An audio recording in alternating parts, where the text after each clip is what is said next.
Greetings to everyone. Such an honor to speak to you again. Let's give you a round of applause. Today, family, I want to chit chat with you briefly, excuse me, concerning the Sean Cuff Daddy Call case. How I would win this case if I was his attorney. No, I'm not an attorney. I'm a national certified paralegal for about 25 years. I am a bail bondsman, 30 years. I've helped many of my clients fight and win their cases, help them and their attorney fight and win their cases. I'm a retired real estate broker, 30 years. I'm a notary, so I've kind of been around the law field, and I love law. And I love putting myself in the place of defense attorneys and how we fight their cases. On this case, I would say the first decision that Sean Cuff Daddy has to make is whether or not to keep that attorney. I'm not sure this $3,000 an hour attorney has done a good job for Sean for the fact that he is locked up. I kind of believe this attorney got played on how that went down. And that Sean basically was willing to turn himself in and may had an agreement to turn himself in. But I think the prosecutors went and locked him up because they didn't want him to have a bond. They wanted him to appear as a flight risk. Now that's just conjecture on my part. So number one, Diddy, whatever his name, Daddy, need to decide whether to keep that attorney. Number two is whether or not he should go for a speedy trial. Normally, you have 90 days. I think in state courts, I'm not exactly what this year is in federal court, but somewhere 90 days, maybe, or 120 days once you've been indicted. They have to bring the case forward. Very seldom that happens on either side. Most time, defendants want to waive their right to a speedy trial. In other words, give it up. Because as Trump knows so very well that he can learn from Roy Combs, I think was the attorney, that generally the best defense for a defendant, from my own personal experience and helping others, is delay, delay, delay.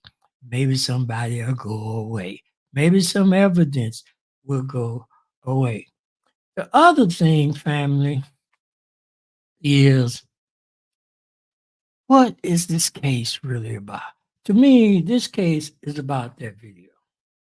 It's about that, and there's no other way of saying that ass whooping that Diddy imposed on that young lady.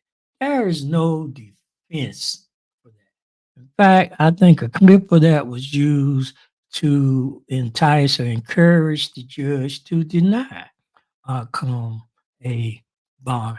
Because generally the Constitution gives you the right. Well, the Constitution gives everyone a right to the bond, not the judge. The judge decides how much and what type. And on certain rare circumstances, like where there's a capital, well, the Constitution says where there's capital offense. Uh, on certain capital, the judge in this case is claiming that Diddy might be a flight risk, and because of his wealth and his fame, perhaps, and that it appears that Diddy or some of his surrogates attempted to contact one of the witnesses. So he basically denied Diddy the right of a bond. That may or may not be uh, legal. So that would play out eventually in the appeal process, the real of the case.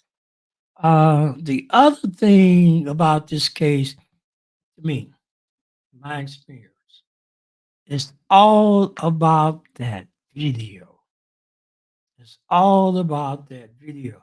If there's any way the defense attorney could get that video inadmissible, Trump, Sean, has a better chance.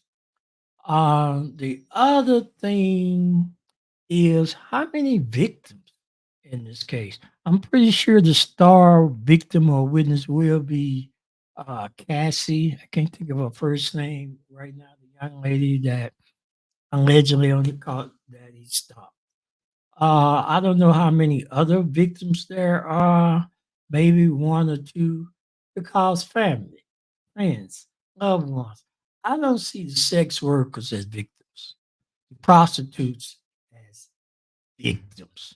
The sex trafficking, to me, that's a little stretch on the prosecutor part because Diddy was paying. He was more of a trick than a pimp. And this is kind of basic pimping is basically the origin of the sex trafficking. Generally, you think of a pimp taking a prostitute cross state lines, or now in modern terms, also people stealing babies and underage girls and boys now, and actually kidnapping and selling them to other parties. So if he can overcome that part of the charges and get that kind of broke down, or at least in the mind of a jury, particularly a male jury, that's an old fashioned domestic violence, that was kind of lower the temperature. And remember, he only needs one vote. The male workers and prostitutes, they was getting paid. I don't see no victims there. Um, I'm gonna stop right here. There might have been some. Let's see, family, right quick. Is there any other things that I want to discuss with you today? I will be visiting this again. Uh, his addiction. I think his addiction will mitigate his sentencing for sure. And he might be able to raise that to overcome what's called mens rea intent. That he intention that he did just. In other words, did he defense could be? I was a junkie. I don't know what the hell I was doing. In fact, he might not. That pretty much could be the case. So basically, back to the sex workers and the sex trafficking. Diddy wasn't pimping, he was tricking. Far as bringing in the tax evasions and no one spends life for taxes. And far as tampering with a witness, that can kind of be dealt with, depending on the credibility of the witness and what they actually have. So, family, I'll hold it right here, right now. I know that was quite a bit, but family, remember, if you have legal questions, other legal questions, consumer questions, I'm your guy, 24/7, 365. I'm 78 years old. I've been around this legal system a long time. I've been bonding people out of jail for 25, 30 years. I fought a few cases of our own. I kind of understand this process. Oh, quickly. The other thing about federal courts, people are always speaking about their rate, conviction rate. Actually, the conviction rate is not as high. What they have is a plea bargain rate.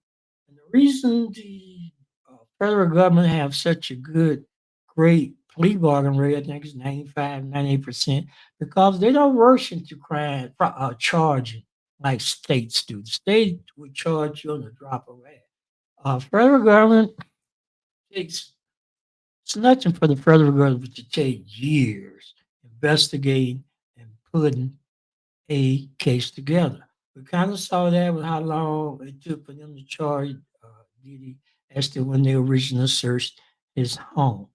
But on the other hand, family, when they do go to trial, because they very seldom go to trial, their win rate drops way down. future videos, I'll give you those ratios, but it's way further and even further when you feel to have ample money to fight the resources of the government. This is why so many high profile people walk on their cases because they can afford the technology, DNA, whatever it takes. They can afford their own expert. And finally, they can also pay for witnesses. So, family, friends, loved one, this is gonna be exciting. I'm gonna follow it step by step. I'm gonna keep you informed. If you enjoyed this, hit my like, hit my subscribe, help me grow. I'm a 78-year-old young YouTube trying to show other seniors that you can do this. And also, family, be good to yourself, teach yourself, and finally, family. It's crazy out here. So relax, chill out. Thanks to me. Peace.